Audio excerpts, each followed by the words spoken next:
저는 지난 2주 동안 여러분의 기도와 배려 덕분에 재충전과 휴식을 잘 취하고 돌아왔습니다. 감사드립니다.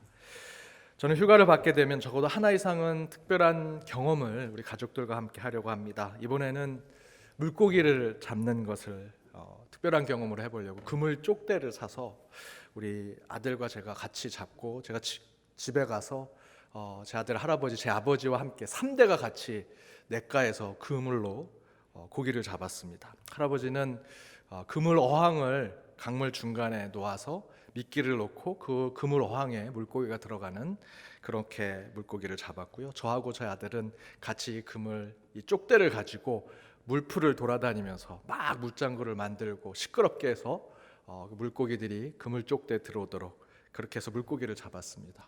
쏘가리 잡고 모래무지, 빙어, 송사리, 버들치 이런 거 잡았습니다. 아직 다 크지 않아서 치어들이었습니다. 그래서 열심히 잡긴 했지만 다시 다 시냇물에 풀어줬습니다. 그런데 아들이 왜 풀어주냐고 묻습니다. 그래서 제가 물고기가 아직 어리고 이 물고기 집에 가져갈 수 없으니까 풀어주자 그랬습니다. 그랬더니 제 아들이 이렇게 얘기합니다. 얘들아, 잘 가, 어른이 돼서 보자. 그럽니다. 제가 그 얘기를 듣고 여러분처럼 웃었습니다. 첫 번째는 제 아들의 이 순수한 마음 때문에 웃었고요. 또 다른 이유는 저의 이 어른이 된 나쁜 마음 때문에 웃었습니다. 제 아들은 분명히 그런 뜻은 아니겠죠. 어른이 돼서 내가 잡아먹을 때 보자, 이런 뜻은 아닐 텐데 제 아들이 마치 그렇게 인사하는 것 같아가지고 저는 속으로 웃었습니다. 그런 경험을 하면서 아직 우리 마음에는 이 어린아이와 같은 순수함이 존재하는가를 한번 생각해 보았습니다. 제가 쉼을 가졌던 2주 동안에 도저히 아이들에게 설명할 수 없는 일들이 이 세상에 벌어졌죠. 뉴스를 보면서 어느 것 하나 아이들이 질문을 하는데 제대로 답할 수 있는 이 사회적 이슈거리가 없었습니다. 너무나 힘든 일들만 있었습니다. 그래서 저는 아이들과 함께 이 휴가 기간에 물고기 잡고 순수한 마음으로 돌아가는 그 시간이 제게는 아주 재충전의 시간이었습니다. 이번 여름 코로나로 직장과 일터, 또 여러분의 사업에 어려워서 휴가를 가지 못하시는 분들도 꽤 많이 계시리라 생각이 듭니다. 하지만 잠시의 쉼을 가질 수 있는 분들이 계신다면 반드시 어린아이와 같은 순수함으로 돌아갈 수 있는 재충전을 가져보시기 바랍니다. 그물 쪽대 필요하시면 제가 빌려드리겠습니다. 여러분, 어린아이와 같은 마음으로 돌아가서 그곳에서 순수함을 다시 회복하는 저와 여러분이 되기를 바랍니다. 우리 옆에 있는 분들과 이렇게 인사 나누기 원합니다. 어린아이처럼 삽시다. 어린아이처럼 살아갑시다. 어린아이처럼 순수한 마음으로 세상에 물들지 않고 하루하루를 또는 순간순간을 살아가는 저와 여러분의 한 주의 삶이 되기를 바랍니다. 마태복음의 말씀 28번째 영유의 예수라는 제목으로 말씀을 나눠보고자 합니다. 저는 오늘 본문을 정해놓고 거의 2달 동안 이 본문을 붙잡고 기도하고 묵상하는 것을 반복했습니다. 연초에 2020년도는 마태복음 강해의 말씀을 매 주일 나누겠다 생각하고 마태복음을 깊은 묵상으로 통독하면서 오늘 이 본문을 잡고는 혈류병에 걸린 이 여인을 고치시는 예수님의 그 사건을 통해서 이 여인의 문제는 육신의 혈류증의 문제뿐만 아니라 믿음 없음, 자신감 없음, 소망 없음이라는 영혼과 마음의 문제도 함께 해결해 주시고 함께 치유하시는 예수님에 대한 말씀을 설교해야겠다라고 맨 처음엔 생각했습니다. 왜냐하면 혈류증 앓는 이 여자가 예수를 만날 때 오늘 본문을 보십시오.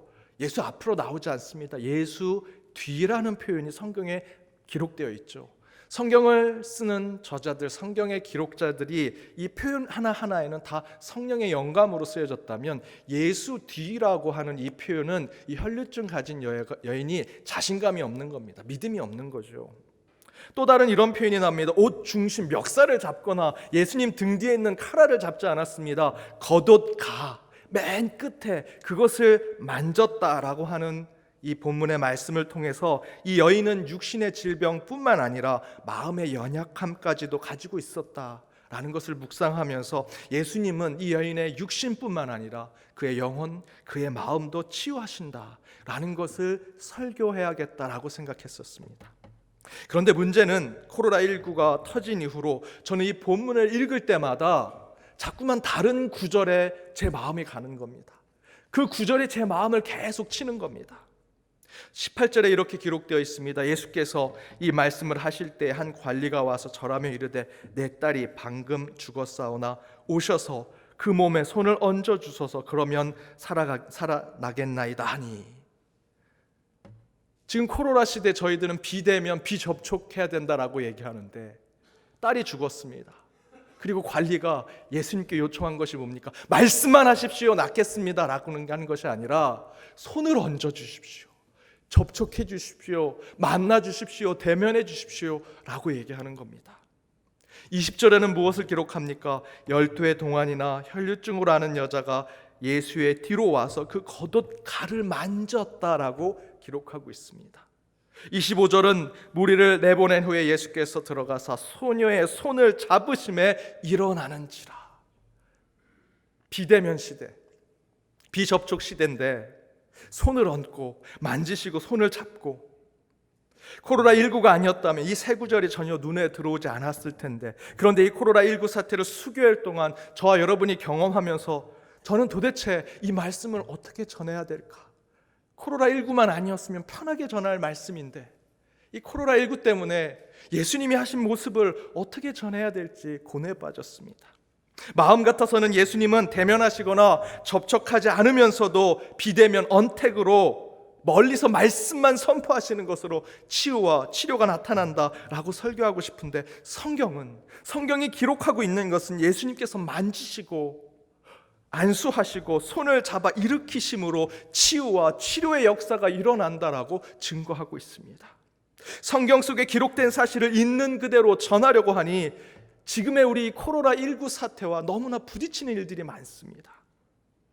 어찌되었든 분명한 것은 코로나19의 위중한 상황 속에서도 성경 속 예수님은 치유와 회복을 위해 비대면이 아니라 대면하셨고 비접촉이 아니라 접촉하셨다라는 것입니다. 대면과 접촉으로 치유하신 사건보다 비대면, 비접촉으로 치료하신 사건이 더 많으므로 우리도 예수님처럼 말씀만 하고 기도만 하는 것으로 그런 비대면과 비접촉의 신앙의 삶을 살자라고 저도 설교하고 싶습니다. 그런데 성경의 기록은, 성경의 증거는 예수님이 치료와 회복을 위해서 손을 맞으시고 안수하시고 대면하시고 접촉하셨다라고 기록합니다. 마치 이런 것과 같은 거죠. 급진적인 여성 신학자, 페미니스트 신학자들 가운데 어떤 분들은 하나님을 여성이라고 묘사하는 분들도 있습니다. 흑인 신학자들 가운데는 예수님을 흑인으로 묘사하기도 합니다. 신학에서의 수사적인 또는 은유적인 표현으로 그렇게 하나님을 여성 또는 흑인으로 표현할 수 있지요. 하지만 성경의 기록대로 본다면 예수님은 하나님을 두고 아바, 아버지라고 불렀습니다. 예수님이 살아계실 때, 이 땅에 계실 때 하나님을 두고 아버지라고 불렀다라는 것입니다. 물론 이것이 하나님의 남성성을 강조하거나 한쪽의 성이 우월하다라는 것을 설명하는 것은 아니지만, 분명한 것은 성경의 기록대로 예수님은 하나님을 아버지라고 불렀다라는 거죠. 그리고 흑인 신학자들이 예수님을 제 아무리 흑인으로 비유할지라도, 흑인으로 설명할지라도 지정학적으로 예수님은 중동 지방 사람입니다. 중동 사람이죠. 중동 사람의 외모를 가지고 있었을 것입니다. 더불어 한 가지 더 말씀드리면, 우리가 늘 그것이 예수님의 모습이라고 생각했던 서구의 아주 잘생긴 사람의 예수님의 얼굴, 앵글로 색슨족의 또는 게르만족의 얼굴 아닙니다. 예수님은 지략적으로 중동 지방의 사람의 얼굴을 가지고 계셨을 것입니다. 이것처럼 성경에 나온 그대로 접근해서 해석하고 읽고 묵상해 본다면 예수님은 분명 치유와 회복을 위해서 성경 그대로 설명한다면 비대면이 아니라 대면하셨고 비접촉이 아니라 접촉하셨습니다. 그래서 솔직히 저는 이런 생각도 했습니다. 주님, 이 본문만큼은 저를 피하게 가게 해주십시오. 코로나19 사태 이 말씀을 전하기 너무나 힘듭니다. 이 말씀은 좀 제가 전하지 않게 해주십시오 라고 생각했는데, 저는 이 말씀을 전할 수밖에 없는 상황에 계속해서 제가 이 말씀을 묵상하고 또한 그 가운데 하나님의 뜻을 찾게 되었습니다. 그리고 하나님께 기도했습니다. 그럼 하나님, 비대면, 비접촉 시대에 대면하고 접촉하심으로 치유하시는 예수님에 대한 말씀을 어떻게 전할 수 있겠습니까? 지혜를 주십시오. 해안을 주십시오. 그렇게 기도하고 주님 앞에 나아가면서 이 본문을 읽고 또 읽고 묵상하니 홍해처럼, 오늘 본문에 있는 말씀을 보니 홍해처럼 양쪽으로 갈라지는 것이 있습니다. 한쪽에 뭐냐? 비대면하고 비접촉해야 할 대상들이 있고요, 또 다른 한쪽에는 대면하고 접촉할 수 있는 대상들이 있다라는 것입니다. 첫 번째, 비대면, 비접촉의 대상, 만나선 안 되고 서로 만져서도 안 되는 오늘 본문 안에 있는 대상들이 있습니다. 누굽니까? 혈루병 걸린 여인, 그리고 관리의 죽은 딸, 정확히 얘기하면 시체는 접촉해서는 안 됩니다. 대면해서는 안 됩니다. 율법에 따라 본다면 이 둘은 절대로 대면과 접촉이 이루어져서는 안 됩니다. 레위기 15장 19절에 이렇게 기록되어 있습니다. 어떤 여인이 유출을 하되 그의 몸에 그의 유출이 피이면 이래 동안 불결하니 그를 만지는 자마다 저녁까지 부정할 것이요. 이하의 말씀 24절까지의 말씀을 보면 말씀과 율법대로 본다면 혈류증에 걸린 여인은 절대로 손을 대서는 안 됩니다. 대면해서는 안 됩니다. 접촉해서는 안 됩니다. 레위기 21장 1절을 보십시오. 여호와께서 모세에게 이르시되 아론의 자손 제사장들에게 말하여 이르라. 그의 백성 중에서 죽은 자를 만짐으로 말미암아 스스로 더럽히지 말려니와. 율법에 따라 본다면 죽은 자, 시체는 절대로 손을 대서는 안 됩니다. 레위기 21장 2절과 3절에 보면 손을 댈 수 있는 사람이 있습니다. 가족은 손을 댈 수밖에 없죠. 장사를 지내야 하고 장례를 지내야 하니까 가족은 손을 댈 수 있지만 타인은, 특별히 이 21장 1절에 보면 제사장은 절대로 그 시체에 손을 대서는 안 된다라고 증거합니다. 그런데 오늘 본문 18절을 보면 딸이 죽은 그 관리가 예수께 찾아와 요청하지요. 18절에 뭐라고 기록되어 있습니까? 그 몸에 손을 얹어 주십시오. 안수해 주십시오. 접촉해 주십시오. 그러면 부활하겠나이다. 살겠나이다. 그런데 본문은 놀랍게도 손을 대서는 안 되고 접촉하고 대면해서는 안 되는 그 대상들을 향해 예수님께서 직접 손을 대시고 대면하시더라는 겁니다. 우리 20절 말씀을 다시 한번 읽어보겠습니다. 함께 읽겠습니다. 12해 동안이나 혈류증으로 앓는 여자가 예수의 뒤로 와서 그 겉옷가를 만지니, 25절입니다. 함께 읽겠습니다. 무리를 내보낸 후에 예수께서 들어가사 소녀의 손을 잡으심에 일어나는지라. 만지고 손을 잡고 일으켜 세울 때 접촉하고 대면했더니 치유의 역사가 일어나더라는 겁니다. 역설적이게도 예수님은 접촉과 대면에서는 안 되는 이들을 만지시고 안수하시며 손을 잡아 주시더라는 거죠. 그런데 비대면, 비접촉의 대상들, 그 반대편에 있는 이들이 또한 있습니다. 대면해도 되고요, 접촉해도 되는 대상들이 있었습니다. 혈루병 걸린 여인을 만날 때 먼저 예수님을 만나고자 했던 사람들, 성경엔 무리들이라고 표현되었습니다. 마태복음 9장 본문에서는 표현되어 있지 않지만 병행 구절인 마가복음 5장에 보면, 그 5장 27절에 보면 예수님의 소문을 듣고 예수를 보고 만나고 대면하고 접촉하고자 수많은 무리들이 모였다라고 이야기하고 있습니다. 그들은 예수님을 만날 수 있는 사람들입니다. 예수님을 아이돌처럼 생각했습니다. 그래서 그 아이돌의 옷을 한번 만져보고 싶고, 얼굴을 마주해보고 싶고, 대화를 해보고 싶고, 접촉해보고 싶고, 그런 마음으로 예수님을 찾아온 이들을 무리들이라고 표현하고 있습니다. 예수님은 그들을 대면하고 접촉해서 더욱 반응하고 관계하셔야 합니다. 왜냐하면 그들은 예수님을 만나러 왔기 때문에, 예수님을 대면하러 왔기 때문에, 예수님을 접촉하러 왔기 때문에 예수님도 그들에게 뭔가 반응과 관계하는 것을 보여줘야 합니다. 그런데 마가복음 5장 30절에서 34절을 보면 예수님은 수많은 무리들의 접촉, 대면하는 것에 관심이 없으십니다. 신경을 안 쓰십니다. 수많은 무리들이 예수님을 밀치고 당기면서 수많은 사람들이 접촉하고 있습니다. 예수님의 옷에, 예수님의 머리에, 그 몸에 손을 대려고 합니다. 그 가운데 혈병 걸린 여인이 겉옷 아주 조그만 곳에 살짝 만졌습니다. 그때 예수님이 누가 내 몸에 손을 댔느냐 얘기하시죠. 그때 한 제자가 마가복음 5장 31절에 이렇게 얘기합니다. 예수님, 지금 수많은 사람들이 예수님을 밀고 당기고 접촉하고 대면하고 있습니다. 누가 손댔는지 어떻게 합니까? 라고 얘기하죠. 그러나 예수님은 32절에서 이렇게 말씀하십니다. 함께 읽어보겠습니다. 예수께서 이 일 행한 여자를 보려고 둘러보시니, 이 얘기는 예수님은 예수님과 접촉하고 대면해도 되겠다라고 생각하는 무리들, 그 사람들에 대해서는 전혀 관심이 없습니다. 그들이 접촉하고 그들이 대면한 건 느끼지도 않으십니다. 도리어 접촉하고 대면해서는 안 되는 혈루병 걸린 여인이 옷을 만진 것을 반응하십니다. 지금 우리 시대로 보면 이해가 안 되죠. 또한 관리의 딸의 장례식을 위해 부름받은 자들이 바로 피리를 분 자들과 떠드는 무리들입니다. 중동 지방의 장례 관습대로 본다면 이 장례식에 가보시면 너무 정숙하고 소리가 없으면 이 장례식이 정말 힘들고 우울하고 괴롭습니다. 그래서 그곳에 상주가 돈을 주고 피리를 부는 사람을 불러오는 겁니다. 일부러 떠들고 북적북적 만드는 사람들을 불러오는 것이지요. 그들은 돈을 받고 거기 장례식장을 지키는 사람들입니다.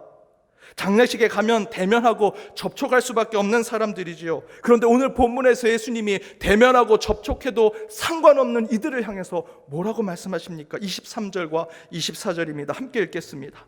예수께서 그 관리의 집에 가사 피리 부는 자들과 떠드는 무리를 보시고 이르시되 물러가라, 이 소녀가 죽은 것이 아니라 잔다 하시니 그들이 비웃더라. 꼭 있어야 할 사람들, 대면과 접촉이 허용되고 문제가 없는 사람들을 향해서 예수님은 도리어 물러가라, 떠나가라, 내 앞에서 사라져라 라고 말씀하시더라는 거죠. 사실 여러분, 이 말씀을 깊이 읽어보면 역설적입니다. 패러독스입니다. 코로나19의 상황이 아니었다면 이 말씀은 역설과 패러독스로 읽혀지지 않았을 텐데, 코로나19를 경험하는 이 시대에 우리는 이 말씀을 읽으면서 역설을 경험합니다. 패러독스를 경험합니다. 만나지 말아야 할 사람을 예수님은 만나고 계시고요, 만날 수 있는 사람들을 예수님은 오히려 만나지 않고 계십니다. 이 모순과 역설의 시대에 예수님은 마치 그 물길을 거슬러 올라가 상류로 역류하는 연어처럼 역설의 메시지를 오늘 본문을 통해 저와 여러분에게 주고 계십니다. 역설의 예수, 역류하시는 예수님, 연어처럼 물을 거슬러 올라가시는 예수 그리스도. 저와 여러분은 바로 그 예수님 때문에, 지금 이 시대를 거슬러 올라가는 그 예수님 때문에 그리스도인이 된 건 아닙니까? 그렇다면 우리는 이 시대를 쫓아가고 따라가고 뒤에서 졸졸 쫓아다니는 자들이 되어서는 안 되지요. 반대로 예수님처럼 물길을 거슬러 올라가고 이 세상을 이끌고 리드하고, 세상이 잘못된 곳으로 가면 그 세상을 옳고 바른 곳으로 끌고 가는, 연어처럼 상류로 올라가고 더 좋은 물로 올라가는 그런 교회, 그런 성도들이 되어야 하지 않겠습니까? 그러나 솔직히 이제 교회는 그렇게 세상을 이끌지 못합니다. 그런 영향력, 그런 신뢰 다 잃어버렸습니다. 더 속상한 것은 예전엔 적어도요, 교회 다니는 사람들을 세상 사람들이 교회 다니니 착해, 그래도 예수 믿으니 도덕적이야, 정직해 라는 소리는 들었는데, 여러분 지금은 그런 소리도 듣지 못합니다. 교회는 진짜 만나야 할 사람을 만나지 않았고요, 도리어 만나지 말아야 할 사람들을 너무나 많이 만나고 접촉해서 지금의 이 상황에 이르렀습니다. 단순히 코로나 시대 때문에 문제가 되는 것이 아니라 이 코로나 때문에 지금 이제 제대로 문제를 우리들이 파악하게 되었고 회개할 기회를 얻게 된 것입니다. 우리는 요나처럼 니느웨에 가라고 하나님의 명을 받았는데 다시스로 가고 있었습니다. 성문 밖, 영문 밖에서 예수님처럼 고난을 받음으로 참된 구원을 이루라고 사명을 받았는데, 우리는 여전히 이 성전 안에서 아둥바둥하면서 우리끼리 싸우고 시기하고 질투하며 서로 정죄하고 그러고 지내고 있었습니다. 세상이 뭐라고 한마디 하면 분노하고 화내고, 왜 우리만 무시하고 우리만 왜 잘못됐다고 얘기하냐고 투정 부리고 그렇게 지내왔습니다.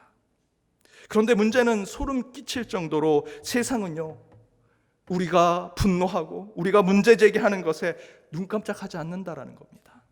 왜 그럴까요? 교회가 흐르는 물에 그저 몸을 맡기고 태평하게 그 물을 따라 흘러가고 있기 때문입니다. 세속주의의 물에 흘러가고 있습니다. 황금 만능주의의 물에 흘러가고 있고요, 지연, 학연, 혈연에 묶인 줄과 빽이 만연한 이 세상 물에 흘러가고 있습니다. 반칙, 편법, 거짓, 술수에 난 걸리지만 않으면 돼 라고 하는 부정한 세상에 그 물에 우리도 같이, 이 교회도 믿는 자들도 같이 흘러가고 있기 때문에 신뢰를 다 잃어버렸고 영향력이 다 잃어버렸습니다. 그러나 예수님은 그 세상의 강물에 거슬러 올라가라 다시 명령하십니다. 역류하라 명령하십니다. 오늘 말씀을 통해 성문 밖으로 나가 예수님처럼 고난을 받으라 다시 이 코로나 시대에 우리에게 명령하십니다.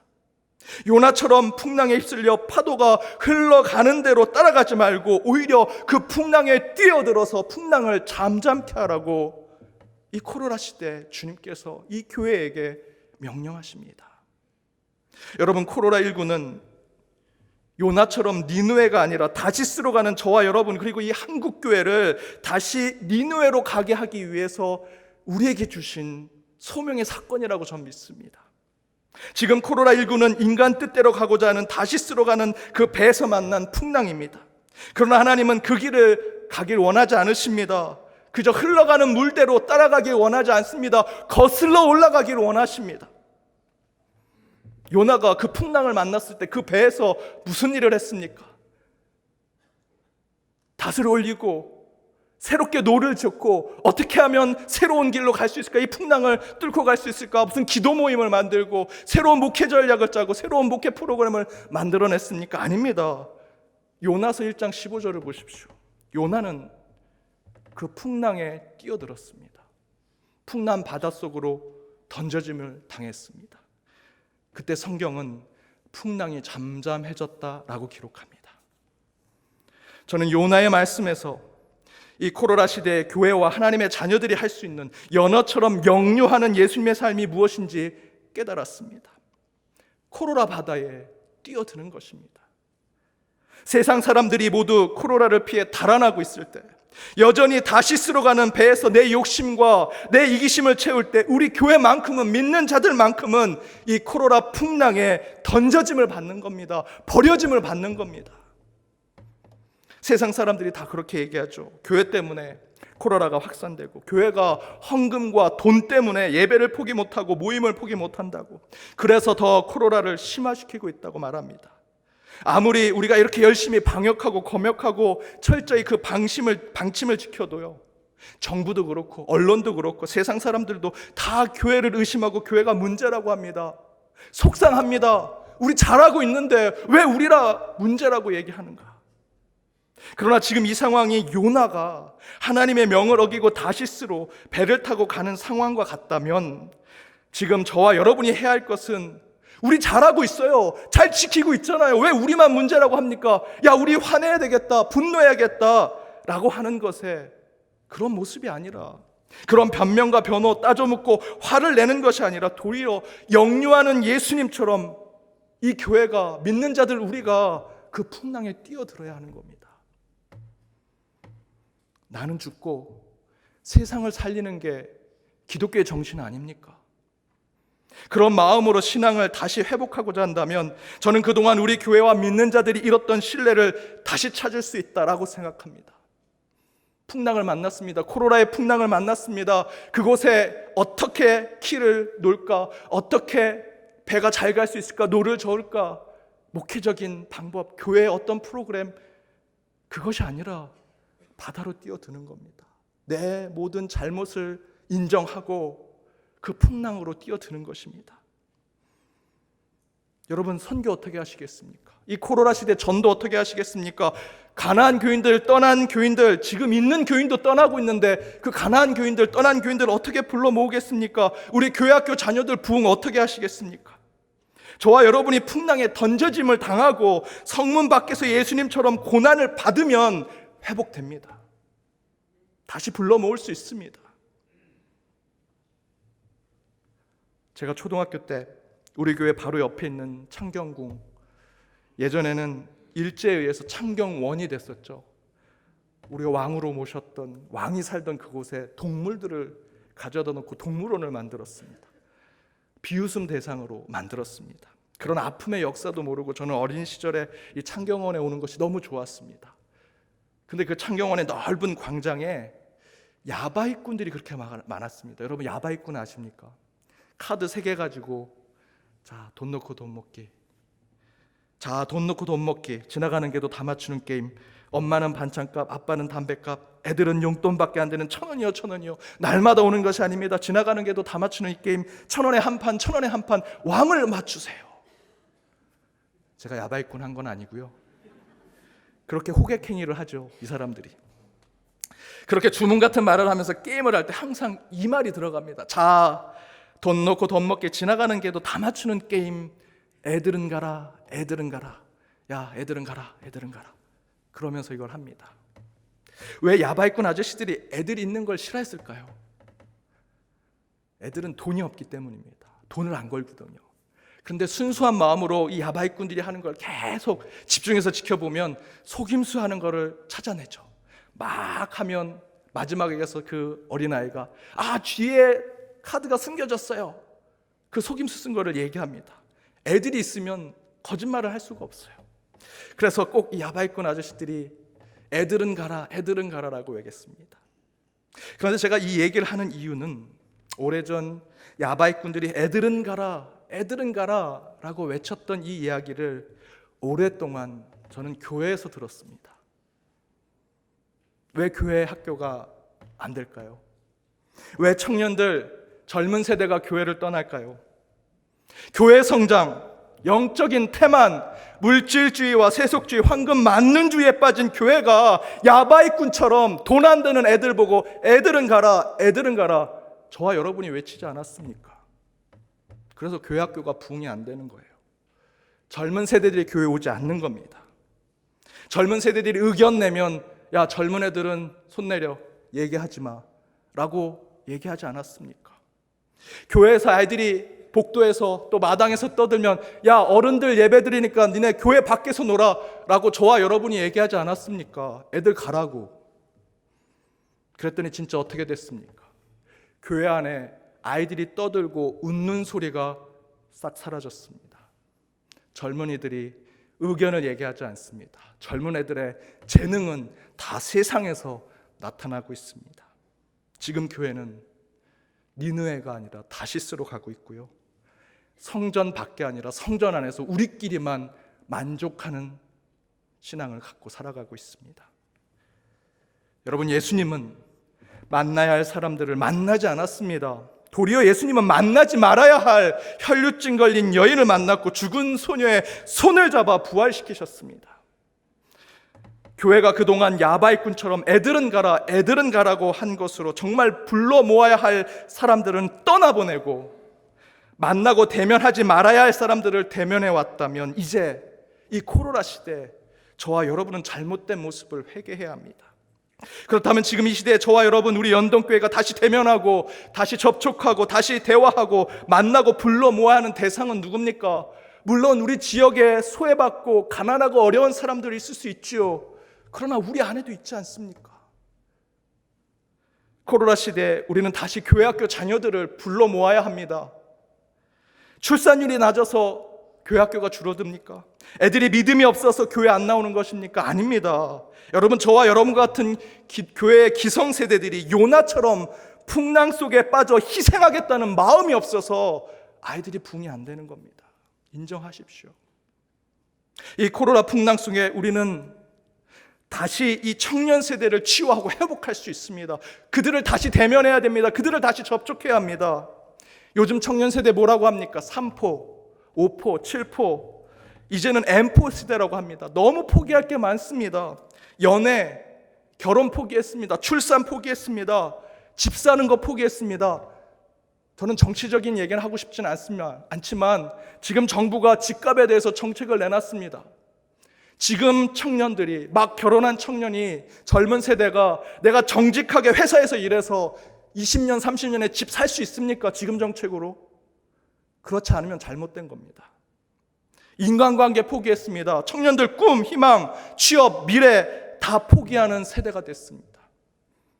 세상 어디에서도 소망을 얻지 못하는데 지금 바로 이 코로나 시대에 그 청년 세대를 끌어안고 대면하고 접촉해서 예수 소망을 불어넣어 줄 수 있는 너무도 좋은 하나님이 주신 때가 아닙니까? 그들을 불러 모아야 합니다. 여러분, 이 코로나 시대에 우리 주님은 우리에게 역류하라, 거꾸로 가라 말씀하십니다. 도리어 풍랑에 뛰어들어라, 성전 안이 아니라 성전 밖에서 참된 구원을 찾아라 말씀하고 계십니다. 우리는 지금 코로나19 바이러스로 엄청난 풍랑을 맞았습니다. 그러나 연어는요, 비바람이 몰아치고 풍랑이 몰아쳐도 올라가야 될 그 상류를 향해서는 올라갑니다. 역류합니다.